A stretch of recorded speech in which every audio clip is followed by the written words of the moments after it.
Good morning, students. Chapter 7, System of Particles and Rotational Motion.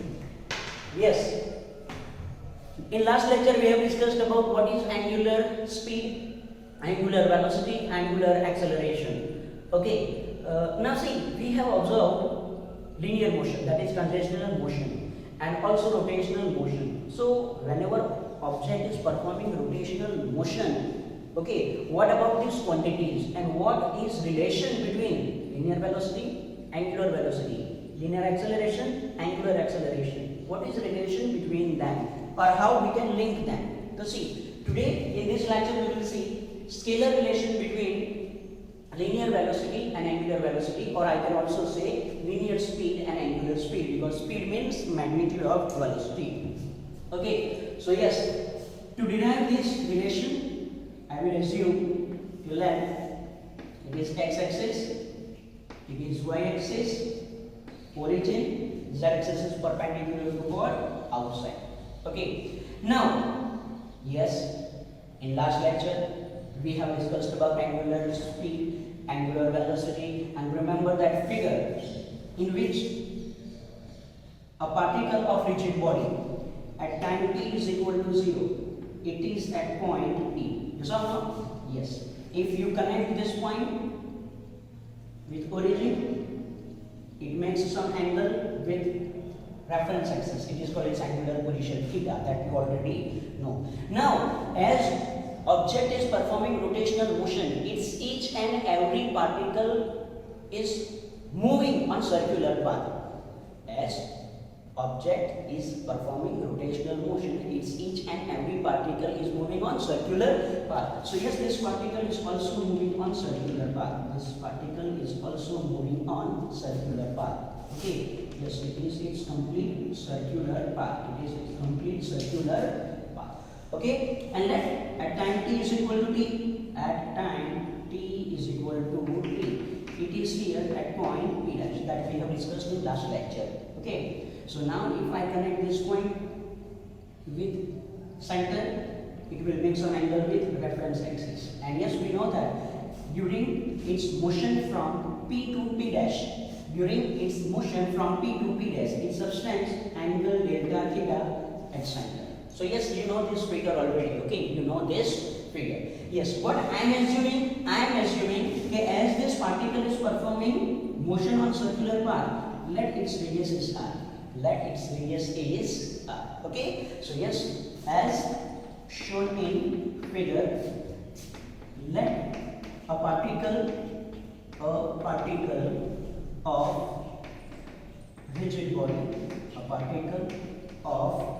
rigid body is moving on circular path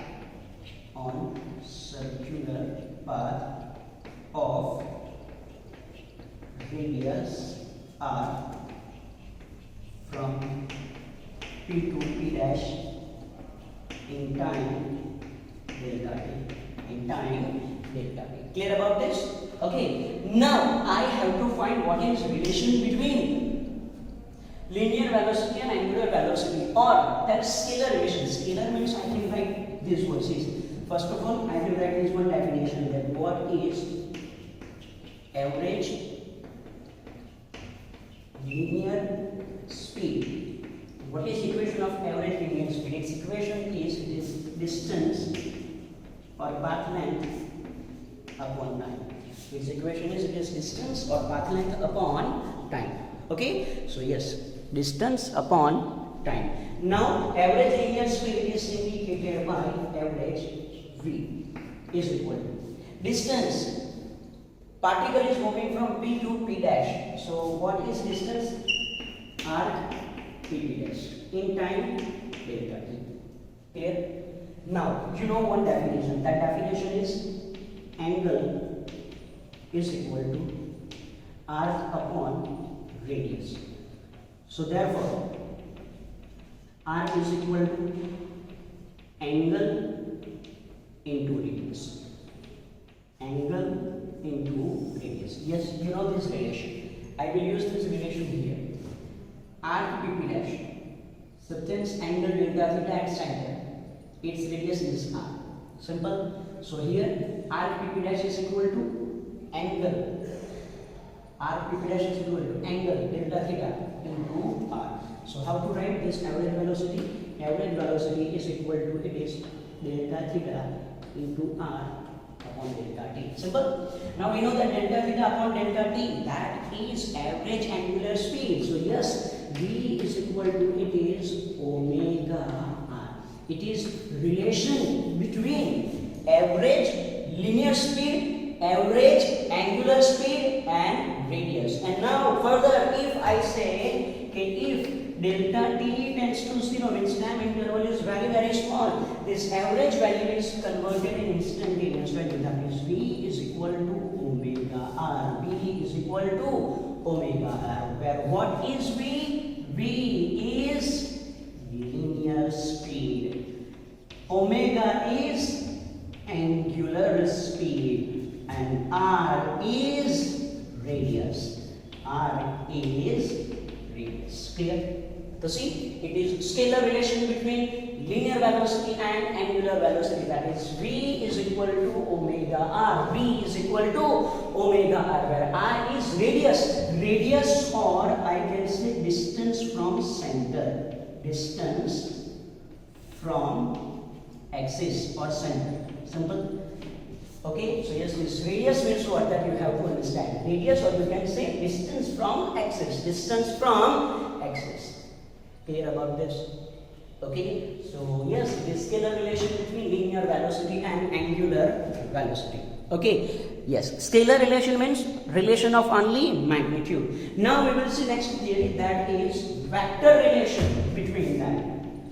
Vector relation. Vector relation between, vector relation between linear velocity and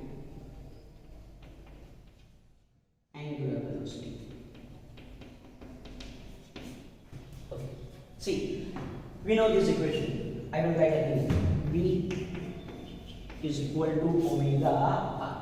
V, as in previous theory we have discussed about magnitude, so here I have to write linear speed and angular speed, but we know that through vector relation I can write, here it is linear velocity, here omega is angular velocity. Okay, and what about this r? Yes, this r we can say it is position vector. It is position vector. To see here, linear velocity is which quantity? Vector quantity. It is vector quantity. Angular velocity is also vector quantity. Position vector is also vector quantity. So yes, see, on the right hand side we have two vector quantities and their product. Yes, there is their product. Their product is also a vector. Their product is also one vector. So yes, if we have two vector and their product is also vector, then which kind of vector relation is possible between them? Okay, V linear velocity vector quantity, omega angular velocity vector quantity, position vector vector quantity, and we know two types of product of vectors. Scalar product means dot product, vector product, cross product. Yes or no? In scalar product, if resultant of product of two vector is scalar, then it is called scalar product. But when resultant is also vector, it is vector product. So see here, V, omega, r, these three are vector products. These three are vector products. So there is obviously vector product between them. Now vector product means we will have two probability. Okay, V is equal to omega cross r, or second, V is equal to, it is r cross omega. Now which one is right? Which one is right? Yes, we cannot write this as both they are correct. No, because vector product is not commutative. Okay, so yes, which of this relation is right? So to understand this, we will take another example. Okay, let it is axis of rotation, axis of rotation. We are taking one particle, that particle is performing motion on circular path, it is center O. Let particle is here at this point, particle is here at this point, so its position vector is in this direction. We know that linear velocity is in direction of tangent at point, okay? We know that linear velocity is in direction of tangent drawn at that point on its path. So yes, it is direction of linear velocity v. Okay, now what about omega? As this object is moving in this direction, if you rotate fingers in this direction, thumb is in upward direction, thumb is in upward direction, thumb is in upward direction. So omega is in upward direction. Omega, that is angular velocity, it is in upward direction. Clear about this? Yes or no? So first of all, v, that is linear velocity. At a point, it is in direction of tangent. It is in direction of tangent drawn on path. Omega. Where is omega? Omega is here parallel to axis of rotation, upward direction. Omega parallel to axis. Here in this case, it is in upward direction. Any doubt? Okay. Now we have to check out of these two relations, which relation is right. Out of these two relations, which relation is right? Relation is right, or we can write is equal to when left hand side and right hand side, both sides have equal magnitude and same direction. Yes, I can write A is equal to B if magnitudes of A and B are same and also same direction. Clear about this? Here at this point, linear velocity is in this direction. Linear velocity is in this direction. Yes or no? Yes. Okay. So now if I check this second equation, that is V is equal to R cross omega. Remember chapter number 4, motion in plane, how to find direction of cross product. Again, I will repeat this method. R cross omega. So first of all, you have to put your right hand in direction of R. Second vector is omega. Then wrap fingers in direction of second vector. Thumb gives the resultant. So for example, see here. If I am taking this second equation, which equation? Second equation. Which equation? Second.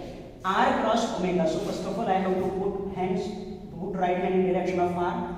Omega is in upward direction, so upward direction. So this thumb, it is in this direction, which is in opposite direction of V. Again, first vector is R. So put your right hand in direction of R. Okay. Omega is in upward direction like this. So thumb, it is in this direction, that is in opposite direction of V. Simple. So yes, this second equation, according to second equation, R cross omega is in opposite direction of V. Okay, R cross omega is in opposite direction of V. So therefore, V is equal to R cross omega relation is wrong. So yes, we have only one alternative left, and yes, see, it is right. Omega cross R. Omega, it is in upward direction.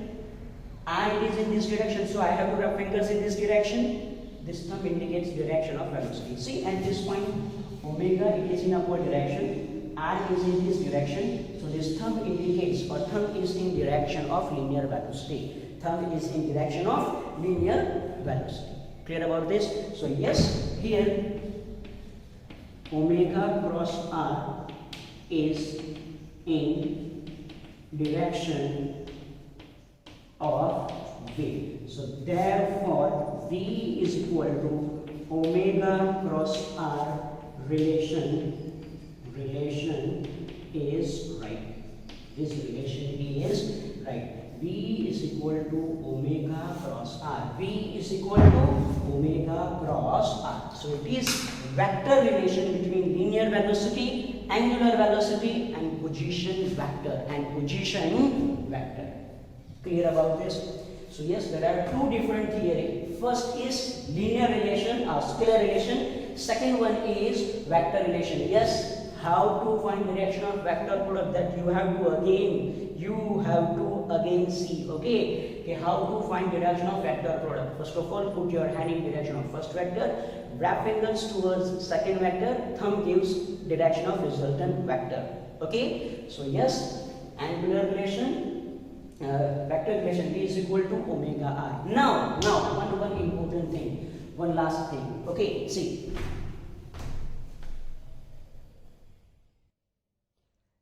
Whenever rigid body is performing rotational motion, angular velocity of each and every particle is same. Yes, angular velocity of each and every particle is same. For example, I can consider one example, that is door, for example. Okay, I can consider door as rigid body. If I close or open door, then each and every particle will perform same angular displacement. Yes or no? They will perform same angular displacement. Okay, if I have this chalk, okay, right now it is in vertical direction. Okay, now if I rotate this chalk, if I rotate this chalk like this, yes or no? Then see, each and every particle, they will perform same angular displacement. So their angular velocity is same. Yes, their angular velocity is same. This fan is rotating. Then three vanes of this, okay, fan, they are rotating with same angular velocity. Yes. Okay, is change in speed of anyone? No change. Each and every particle of rigid body is moving with uniform angular velocity. Clear about this? Okay, so yes, for rigid body, if axis of rotation is fixed, omega is constant. Okay, for a rigid body,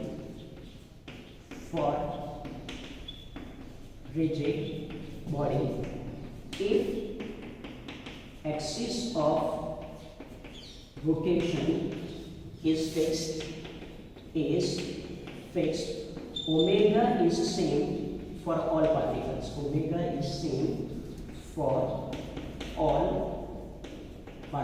Omega means angular velocity. But as V is equal to omega R, okay, suppose I have one object like this. It is its axis of rotation. So for this particle, for each and every particle, omega is same. But for this all particles, it is distance r. Distances or distance from here, it is distance from axis is different. So V is not same. So for rigid body, if axis of rotation is fixed, omega is same for all particles, but V is different.